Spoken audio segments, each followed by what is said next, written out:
How's it going, everybody? Welcome back to another episode of Sideline. I'm Brooke 𝗏𝗟. That's Dani K. Dani, looks like you're still in Paris. I'm still in Paris. I'm literally on set. This is what happens when you're working broadcasters trying to figure it out on the fly. I don't have a light on right now on purpose, trying not to distract from the action that's actually happening at the desk. But periodically throughout this interview that we're about to do, I'm going to have to log on and off. So if you see my box and then you don't, that's what's going on. This is just working broadcasters making it happen. But today's interview should be fun, Brooke. Yeah, I know. And everybody talks about what goes on in front of the camera. We talk to broadcasters, but nobody really gets to see what goes on behind the camera. And even just from the makeup side, what goes on in the makeup room, that is just a whole world in itself. So we have two special guests, right, Dani? Yes, two professional makeup artists, one that works with me at Tennis Channel, Amy de la Rosa, and then 𝗪𝗪 will give you both their Instagrams, but it's really interesting to get the perspective of the makeup artist. So that's what we have next. Let's pick the brains. This one might be mostly for the girlies. Guys, we're sorry. Amy, Jessica, I really appreciate you guys joining us. We're so excited to pick your brain on all things makeup, the makeup industry, and also obviously the hot topics and trends and best products. So girlies, listen up. But first and foremost, maybe go a little bit further in introducing yourselves as far as where you work now, some of your history and things like that. Amy, let's start with you. I'm Amy de la Rosa. I have been in the network makeup business for about 15 years now. Me and Jessica met about, almost 18 years ago, possibly, doing retail makeup. So that's how we met. Oh, wow. And I did about a good amount of retail makeup after I went to school. And it was a really good way to learn skin quickly, color match. You get a variety of skin types and eye shapes and face shapes. And so you get really good at the quickness of it all in retail. And that's how me and Jessica met. I did go to makeup school previous to that. I went to Empire Academy of Makeup. It was in Costa Mesa. It's since closed, but it was a great way to start out and get my foundation. And then through my retail work, I met someone that down the line got me into NFL Network. That was my first network sports entrance into the world. So. Oh, I love that. That's so interesting. I already have 10 questions just based off of the beginning part of that intro, but I want to hear how Jessica, you started as well. Yes. Same thing. I've been in the industry for a long time, 15 plus years, and we've known each other a super long time. And I started off in retail. Actually, my first job was Merle Norman. So that just aged me I got my ears pierced at Merle Norman. your grandma, Back in the day. your mom, somebody had it in their bathroom, right? And so I started off there at the Del Amo Mall. And that gave me thick skin. Between Merle Norman and MAC, you can do anything after that. I worked in retail. I worked with many, many brands. I was a beauty stylist at Nordstrom's and working holidays. And, retail versus set is so, so different. But there's also a lot of similarities. And I really feel like working retail is necessary to do makeup and to get into your foot into set and all of that. It just sets you up for success. So then after that, I started going to set and doing photo shoots and working on Red Table and History Channel and all these different shows and different creativity and different rooms. And Can you guys spill some names before we get into the process of getting, the fact that both of you are based in Los Angeles, I feel like you have had to have some really cool people. Not named me, Amy. I'm not cool. This is not time for I did Dani once. Not as cool as I feel like the name she's about to say. Well, and here's the thing too, is that, people see in broadcasting or in movies and stuff, it's people don't understand it. The tea is in the makeup room and in the hair room. That's where you're there for hours. You're catching up. I know. So that's why we got to know best clients or somebody that really surprised you. Just give us the tea. I'll say for me, probably one of the times I was really starstruck or just really excited. I worked on Red Table Talk, and I brought Jess in to work with me at Red Table Talk. And we did a day where Serena and Venus and 𝗬𝗎 were there for King Richard. They were doing an interview with Jada and Willow, and Gammy had their own team. They have their own team that handles them, but we got to do all the guests on the show. It was really fun. And I grew up, it's funny now that I'm in tennis because I grew up watching tennis. So I've been a Serena Venus fan for years. Like, they were my icons. And so I got to do 𝗬𝗎's makeup, and Serena came into the trailer for a second when I was doing her mom. I would froze for a second, but you guys gotta keep it cool. Yeah. But that was just really fun meeting them and being on set with them. That was probably one of my favorite times. What is Serena like, just personality wise? I just had a quick second with her, and it was really cute because she was checking on her mama to make sure mom was okay in the makeup trailer, if she needed anything. And so it was just a quick little interaction with them, but it was really sweet because she was like, "Mom, you need anything? You okay?" So it was a sweet moment. Oh, I love that. Jessica, spill the tea. Who you got? Oh my God. Who you got your chair? Mine is so typical. I'm going to go with Walking Dead. Oh, so you were in Georgia. You were not in No, Atlanta. I wish. Wish. Well, actually, Amy was with me. Everything is like Amy was with me, Jessica's with me. We work together a lot. Yes. One of my good friends, Sean James, he does Jamie Lee Curtis's hair, and he also does the host of The Talking Dead. So he had us go do what was it? It was the premiere of the last episode, and I am the biggest Walking Dead fan. You shouldn't have had me there because I am the biggest fan, right? So we were there just to assist and touch anybody up who may have ran through and didn't have their makeup on, or so what have you. And so every single person came into our room, and I everybody was just inside dying for me because I had to turn around and be like, oh my God, and then you know who this is. Yeah, I was like, I can't, and some people didn't, and I'm like, how do you not know who this is?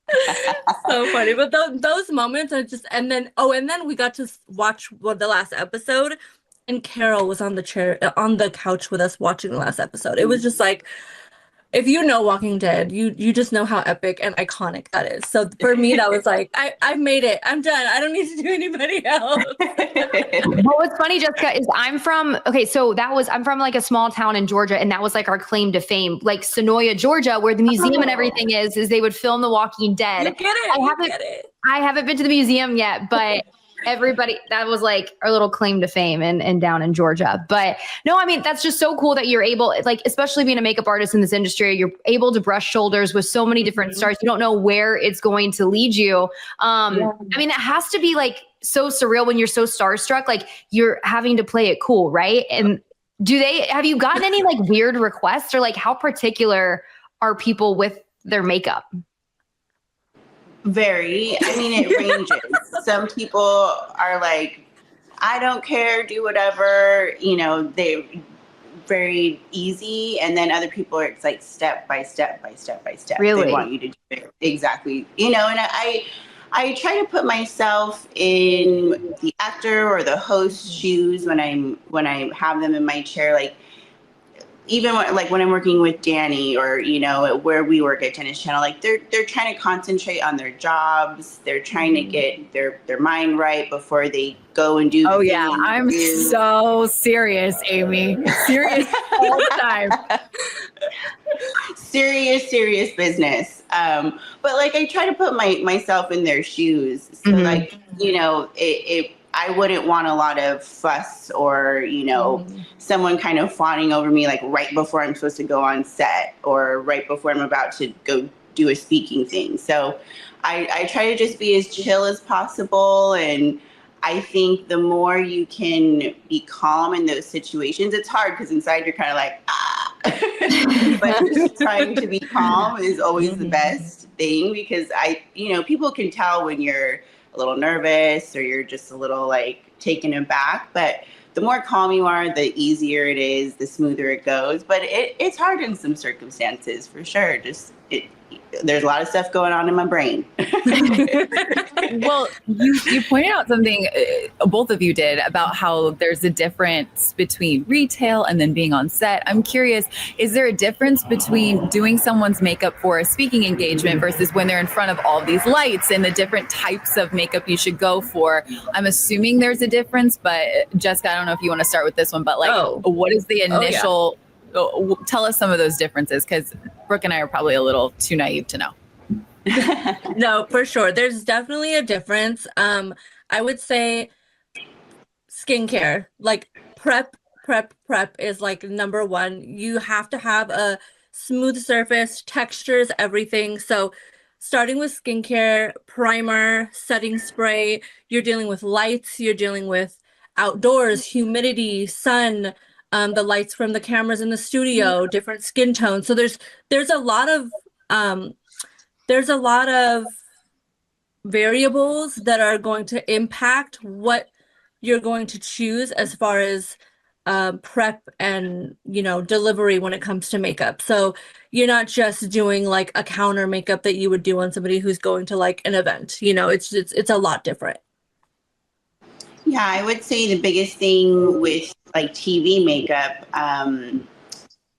part of the reason why we wear black as makeup artists when we're on set is so we kind of blend into the background, or most of the crew wears black, so we're not catching your guys' eye when you're trying to look at the camera.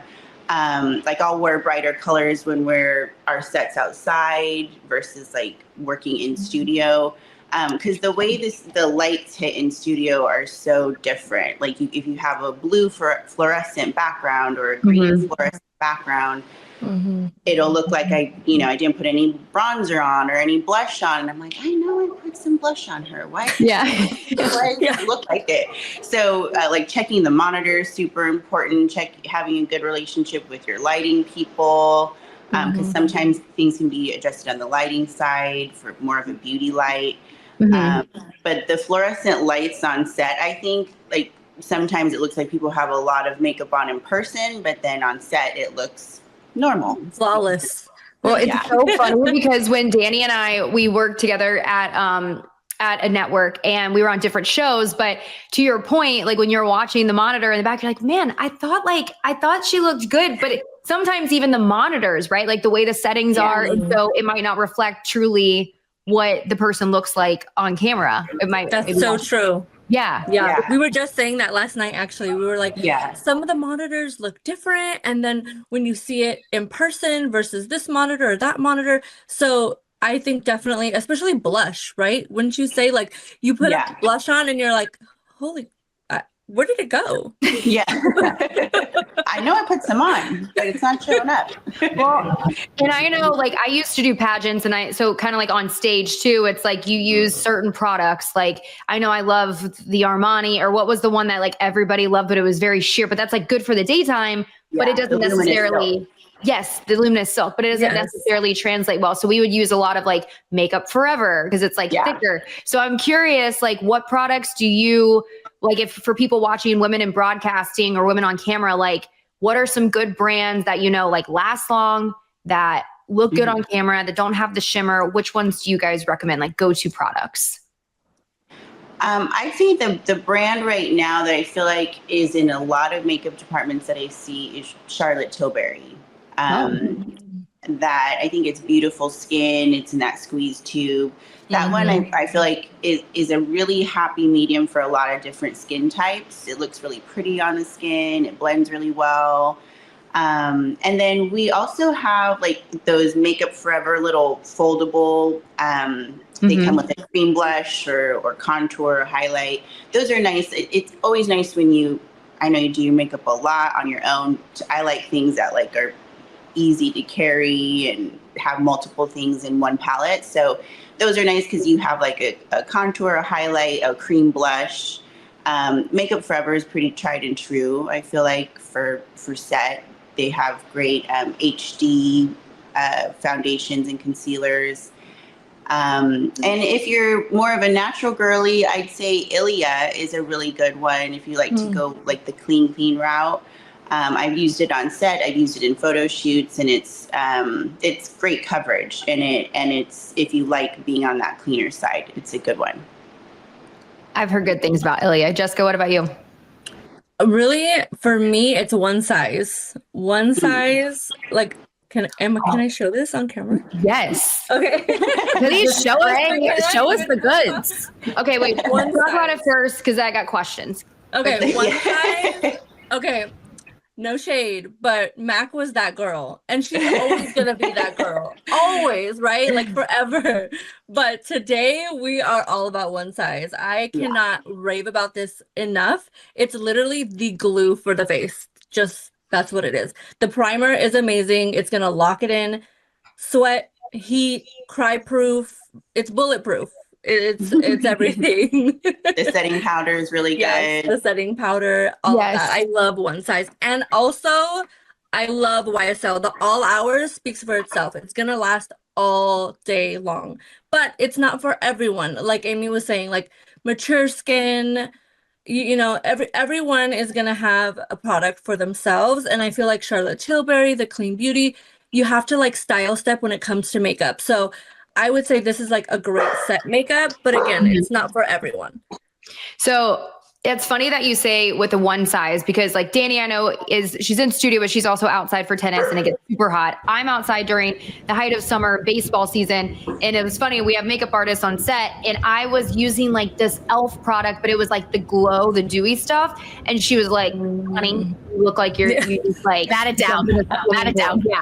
Yeah. So Right. So I started using the one size and I'm like, what is in this stuff? Is this hairspray on my face? But it works. So for all the girlies that are watching that work outside and broadcasting, like do sideline and stuff, like that would be great to fight the humidity, right? Amazing. Absolutely agree. You can Okay, I'm gonna interrupt for one quick second. Sorry, I'm gonna have to exit for like 2 seconds. Brooke, No problem. I'm here. Felix is Do you want me to keep going, Dani, or what? Yeah, I say keep going. I can still hear you. I just am not trying to be rude, and we have all of our bosses on site, so I'm not trying to I like. love the multi. Yeah, I don't. Yeah. So sorry. The beauty of our industry. No, it's fine. It's fine. We can just do a touch-up break. I love it. Yeah. No, but I want to keep, but I do love this because there's so many girls that are getting into this industry and like we put all of the prep into, the technique and everything into our job. But then a lot of times, like when you're getting in, you have to do your own makeup and nobody teaches you these things of like what type of, makeup you use, what type of foundation. Also, you should over contour, right? Like, so what are just some like good hacks of like, hey, on camera, like this will really define your cheekbones or like, or really whatever. What are some good tips? I feel like just as long as you have certain pops, right? Like your eyes. Mm-hmm. We're looking at your eyes. If you have a bold liner or a lash, like even a half lash or brown liner, a good brow, blush, like you can have focus features and you don't have to worry about everything being super, super glam and a full face and everything has to be perfect. I feel like if you have a couple of areas where you focus on and you have a good blush and a good lash, you look beautiful. I really like 𝗵𝗃 has, I actually put them on today. 𝗵𝗃 has these little cluster lashes that have glue on them already. Mm-hmm. And you put them underneath the lash. And it's just a really easy way, because I know some people struggle with the strip, doing a strip themselves. Strip. That's why I don't do lashes. I can't do them, especially for every day. It's so hard. It's hard. And then you guys are on camera a lot too. So I know lashes are a big thing, but these are so easy. You put a little mascara and then it's literally the glue's on the root of it already. And you just basically place it and kind of push it against your lash and it just sticks to the bottom. It adheres, and you can go with as many clusters as you want in, or you can just do the end. So I like that too, because sometimes she does it in her car. I my do gosh, it a you're lot in my pro. car. My dream to be able This to goes just on like, the 405 a lot, so I got a lot of Yeah. time on my hands. that's so impressive. Yeah, I never wear lashes because I can't. It's just so hard. It's a tricky one. Right. Well, and you mentioned, Jessica, before we were talking about skincare, and this was something that I noticed when I was hosting a show every single day, was like the breakouts, right? You're putting full face of makeup on day in, day out, and it's like you can still go through your normal routine, and I still feel like I was still wiping makeup off the next day. Like, how crucial is that for the girls that are doing all these shows? And do you have any skincare tips just to make sure like it can maintain? Love it. Cool. Oh yeah. Let's go. Or maybe you want to start either one. Yes. If you've been on set, if you're a professional makeup artist, if you've been on set, man, woman, doesn't matter. You know 𝗰𝗶𝘀𝗧. 𝗰𝗶𝘀𝘧 is a staple in the set world. This is one of the best this is one of the best moisturizers and skincare brands out there, and I'm going to tell you why. This is a moisturizer, it's a primer, it's anti-aging. But not only that, but it's not going to break anybody out. We have to really be, what's the word? We have to be aware. We have to be aware of what we're putting on people's skin, right? We don't always work with these people all the time. So it's important to have products in your kit and that you put on people's faces that are clean, that are not going to break people out, that aren't really high in fragrance, that are just going to be an all-around safe and productive product, and that's 𝗰𝗶𝘀𝘧. I love this product so much.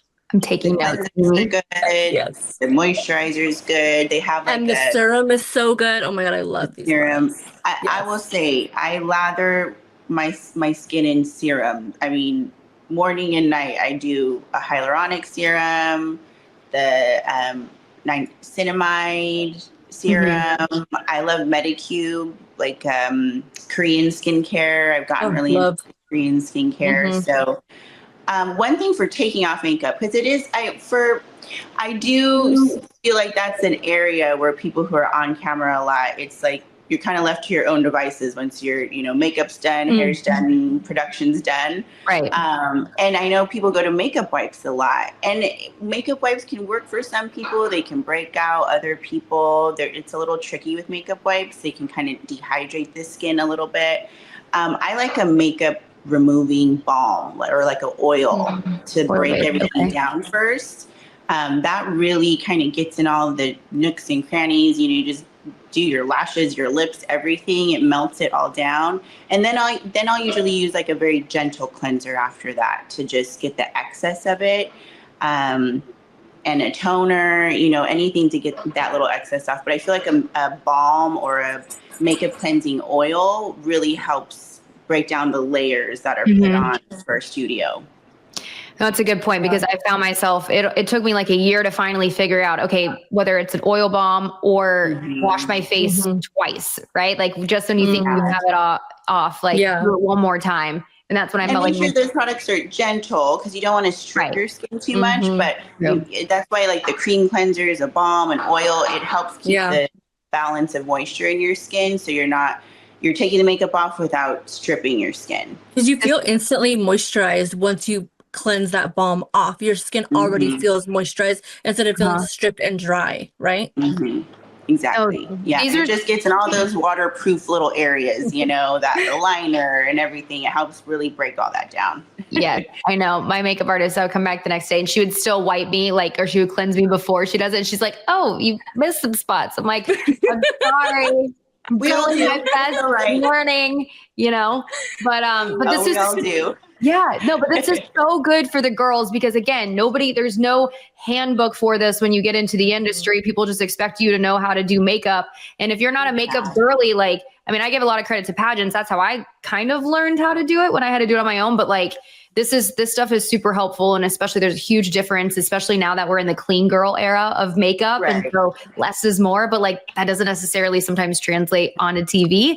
So this is great. But we're also here for the guys too. And I think a lot of people don't realize that guys have to wear makeup on TV. So what goes through a guy's makeup routine? Amy, we'll start with you when you do his makeup for set.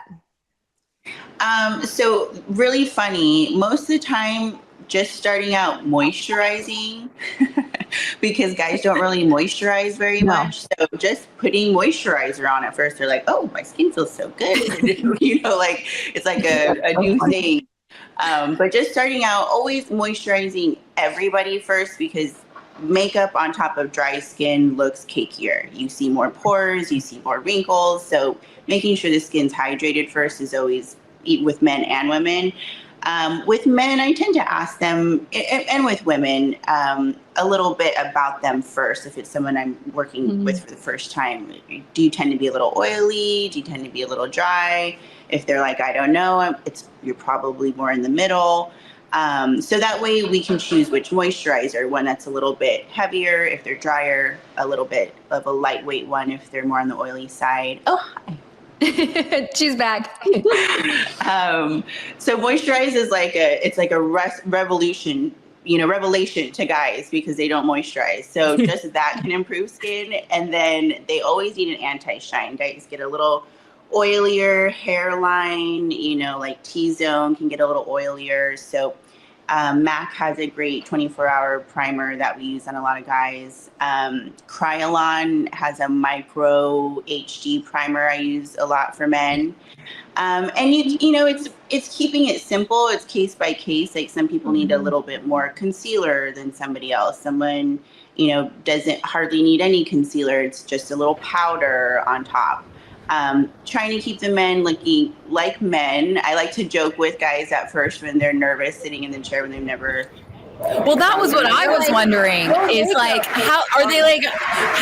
Are they receptive always? Because No. I feel like a guy's ego would be like, "You think I need makeup?" Especially the ones you guys are dealing with. They're already celebrities, so they already know they're hot. Yeah. So like clearly they don't think they need it. I mean, I will say with the NFL players that like just come out of playing and they're starting to get into broadcasting, it's kind of fun to joke with them a little bit because they're little, like they back up a little when you're like coming towards them with makeup. And I'm like, it's okay, I'm not doing the drag lash today, no red lips or anything, but you keep it pretty simple. Try to do a little concealer, if they have blemishes, even them out, but you want it to look as skin-like as possible, especially on men. So I go with less is more all the time. Well, Amy, you're in the Fox studio now. You were at NFL Network as well. Like, list some of these celebrities that work there. I know you do 𝗻₈ 𝗪𝗪. I know you at NFL Network. You did far more than that.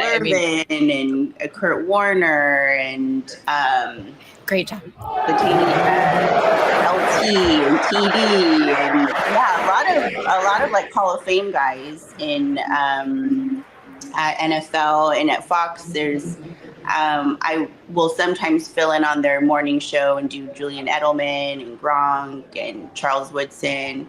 See, I told you people, she's doing the Lord's work on some of these really big all-star football players. Jessica, have you heard some pushback from men as well? Do they kind of give you some, oh my gosh, I don't want makeup? My favorite line is with men when they're in the chair and they're nervous, and then you have the stage manager just coming in and they're like, how much longer?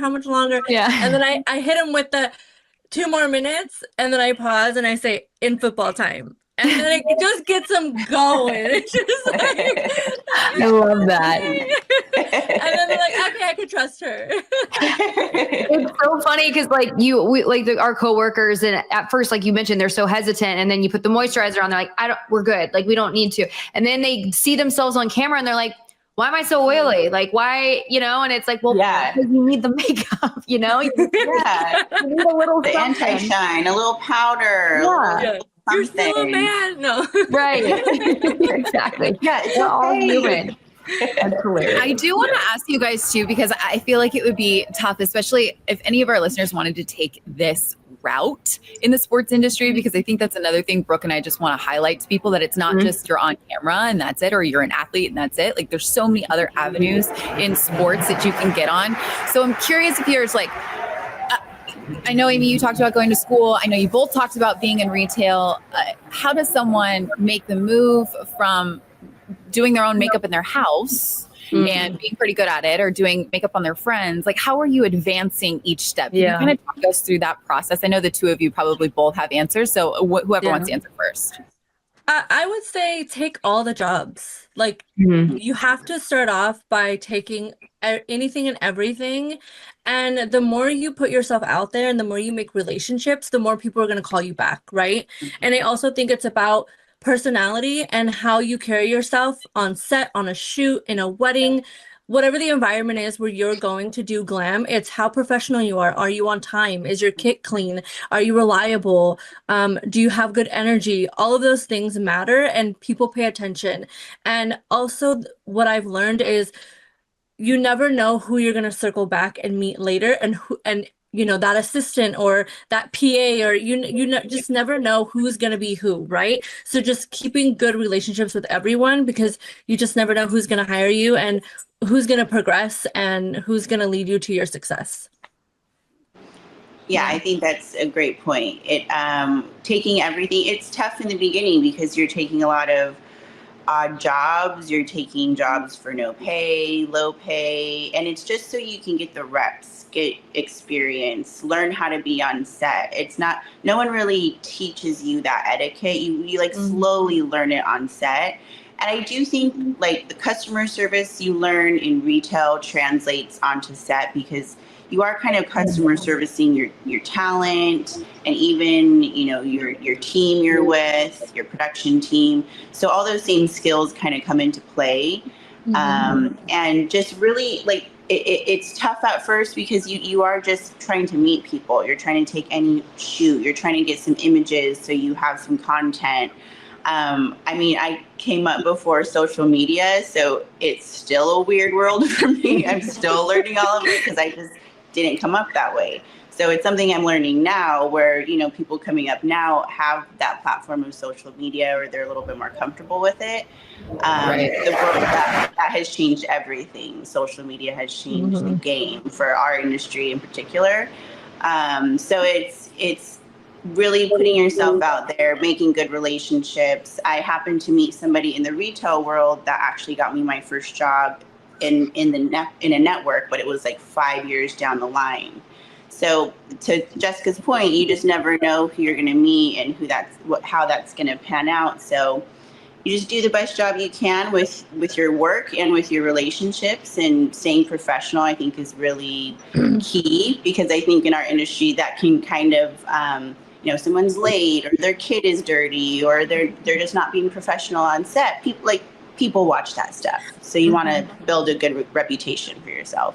I'm so glad you brought that up with the, you know, the customer service, and just there's a whole nother element too. Like when you're doing stuff on set, like you have to be quick, like in and out, right? Like there's like little things that I guess people don't think about when they're getting into this industry. It's not just doing makeup well, but it's like that other element of being quick. And that's why this stuff is so great. Just kind of learning the ins and outs. And you mentioned social media. I mean, Dani and I talk about it all the time, where like our industry is even changing because of social media. And so we're trying to learn how to adapt. And so I guess it's, you know, for the younger girls that are trying to get into this industry, obviously networking is huge, but how can you use social media as like, whether it's your resume or just to kind of grow in this industry? Oh my gosh. Oh, go ahead. Yeah. No, you start. Well, I'm navigating that right now, and there's the highs and lows, and it's challenging. And I feel like right now I'm pushing myself because I'm starting TikTok and I'm starting all these new platforms, and I'm learning. And one of my biggest insecurities is speaking on camera, literally doing what I'm doing right now. You're doing such a great job. Oh I know. No one would have any idea. I tell everyone, my voice, I don't know what to say. It's so hard, but all I can tell you is the more you do it, the more you get confident in doing it. And these transitions and these, you know, all these different things that the kids are doing, I'm doing it. I'm doing it. And I'm like, you know what?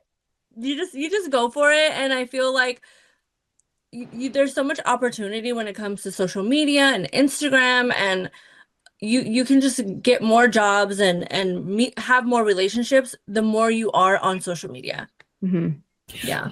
For sure. It's really interesting. The last thing business wise that I have for you that I just find to be so interesting, because I've learned it from sitting in makeup chairs, about how it's like you guys have your own business. It's like you as an entity, right? So you're setting your own rates. You're obviously moving them as you get deeper and deeper into the industry. How do you end up saying no? How do you negotiate for yourself? Because Brooke and I have agents that do a lot of that dirty work for us, but you're trying to keep a relationship and also, stand up for yourself and know your worth. Like, how do you balance that? Especially as a female, we're such people pleasers.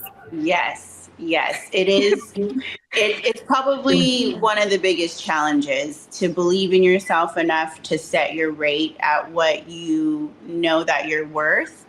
And I think that comes with experience. The more you are confident in your skills and what you bring to a production, the more confident you are in saying what your rate is. But it's been a progression of getting more comfortable with that, because again, we do all of this on our own. We invoice, we do our kits, we have to have some sort of social media presence, we have to network for ourselves. So it is a lot of work behind the scenes that I think people, they think of, well, you're just coming and doing makeup. Let's say for even bridal, because I did bridal for a while too. But it's not just the makeup, it's the entire kit you're bringing that's really expensive to keep, stocked the way you need it to be stocked. You need to be ready for anyone that sits in your chair. So that's quite a bit of product. You have to continually keep up yourself. So you have to work that into the price, your travel time, how far it is, how long you're going to be there for the day. So there's like a checklist you got to go through to make sure you're even like breaking even or making money this job. But it's a constant, I will say, because I'm a freelancer, it's a constant battle. It's, because every place has different standards for rates, and you can either, go in at a low rate, work for a little while, see, they like to see your work ethic, how you get along with the whole production and the crew and the talent. And then I've done that where I've gone in on a lower rate, but then a year later, maybe negotiate or a two, so that you can kind of build that rapport. But it's being a woman and especially in this industry, it's, it's hard to get people to take it seriously. So you have to really treat it like a business and be really business minded. Dani works with my boyfriend. We all work together on the same production. He's a director. And, he's probably over there right now trying to be like, why are you on air? Why are you away from the desk? No, he's in the pocket of your girlfriend. Oh, he has the morning off, I see. Okay. Well, the rest of us are working, Castro. Figure it out. He's still sawing logs over there. Oh, no. But I'll say it is interesting getting a peek into the world of how men negotiate versus how women negotiate. And it's been a real eye-opener. He's given me a lot of really good tips about negotiating. And, they're just more confident of being like, this is my rate, and leaving it. And we're like, well, but I deserve it because of this. And they're just more confident in being like, this is my rate, and just leaving it at that. And so he's given me a lot of tips when it comes to negotiating for myself, but it's a whole different ballgame for women when it comes to. And we always call each other. We're like, okay, so this is the job, and this is the like, what should I do? It's like, even though we know, we still get like, but I don't know. And, so it's nice to have each other to call and be like, hey, like, what do I say? And then we're like, well, just use ChatGPT. It really helps. What did Jack say? It's so true. Yeah. Well, it's funny because, oh, go ahead. No, I was just saying, like, I mean, Dani and I, we still, it's great just to have a community, and I think this podcast is reflecting that, like, just talking to you guys, like, for us, it's great to have other women we can bounce ideas off of and say, okay, what do you think about this? And obviously it's the same with you guys. So that's really cool. Yeah. Can I ask you guys a couple rapid fire questions in terms of makeup, yes or no's? And Brooke, I didn't prep you on this, and really it's just kind of off the cuff because I am just super curious on some of these things. So if someone was 3 items. If you could only bring 3 on the road with you, what are the 3 things you need to be able to like make a look? Hourglass. Hourglass. Just an ambient palette. It has your bronzer. It has your highlight. It has your all over face powder. Ambient palette all day long because it's camera proof. It's user friendly. It's mistake proof. It's beautiful on the skin. I love that palette.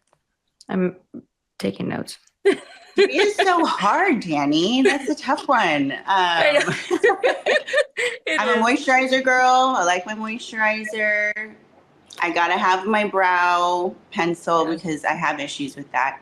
And I'm a big lip balm girl too. Like if I don't have moisturized lips, I don't feel like the world is right. So and that goes a long way. But I like the Makeup Forever palettes that have that's why I like the dual. It has the cream blush, the cream contour, it has highlight colors, so you can do a lot with one palette. But yeah, skin and hydration, and I think that's always the key. I got one, Dani. I just thought of one. Shimmer, yes or no on camera? In moderation. For sure. In moderation, I would say. For sure. No, but not a lot of glitter. Not too much glitter. For sure. Yeah, you have to be really precise with placement. I think when you're working with shimmer, it looks, like the Hourglass palette, that ambient palette is so beautiful. And I think the reason it works is because the sheen in it is it doesn't have those like chunks of glitter. It's very, very fine. So it looks like it's just that glow on the skin. So I think veering away from anything that has like too chunky, glittery, that you can see on camera. And Hourglass really is one of the perfect ones to give you that glow without it being like too much. I agree. And then for sure, Jessica, in particular, before we let both of you go, but Jess, I know that you love Halloween. It is Halloween this week. Hopefully some of the listeners are listening to this before Halloween. Yes. What are some great last second Halloween looks? What's good? Like, what are some things that you love about Halloween makeup that make it, such a fun time of the year? Oh my God. I just love Halloween because I feel like I love creating a character. And it's so funny because somebody was like, you must love horror movies. And I'm like, no, I don't. I can't even watch scary movies, but I love the character in the scary movies. And I just created a witch, actually a tutorial on an easy witch that you can do on my TikTok. Anybody can do it. It's super easy. All you need is black paint. Just, go to town. Super easy. I think that's like a great Halloween DIY anybody can do. Jess has had some very iconic Halloween looks throughout the year with her family and her son. Like, go to her page, look at her Halloween stuff. It's iconic. It's so good. She's in the Addams Family. When her son was little, she made him Chucky because he had little red curly hair at the time. She did Edward Scissorhands. I went with them when her son was Edward Scissorhands and she was Winona. We found a little garden, sculpture garden. And so we took some pictures of them. They're amazing. She's so good at it. Well, I love Halloween. Halloween's the best. It's spooky season. I'm so sad that it's like almost over, but tomorrow already. It's crazy. Well, we appreciate you guys coming on, and we'll have to put your Instagram, your social media handles there because for all of you guys watching, just to get some tips and just to kind of see the behind the scenes. Because we talk a lot about what goes on in front of the camera, but people don't realize it takes a whole village. And this is going to be super helpful for broadcasters and people that want to get into, the entertainment or the sports industry for makeup artistry. So thank you guys so much. We appreciate you. And thank you guys at home for watching. You guys are so sweet. Thank you. Good luck in Paris, Dani. I know she had to run. I know she's listening somewhere. I will say, I have to give Dani props. Yes. She puts herself together. She does her own makeup, her own hair. She always looks on point. She does a really great job, and she has to do so much on her own. So I give her a lot of props. It's a lot to do when you're on the road, doing your job, and having to get yourself ready. So that could be our next one. We will do a tutorial on how to do your makeup on the road. That's what we'll do next. That'd be a great one. I'm obsessed with it.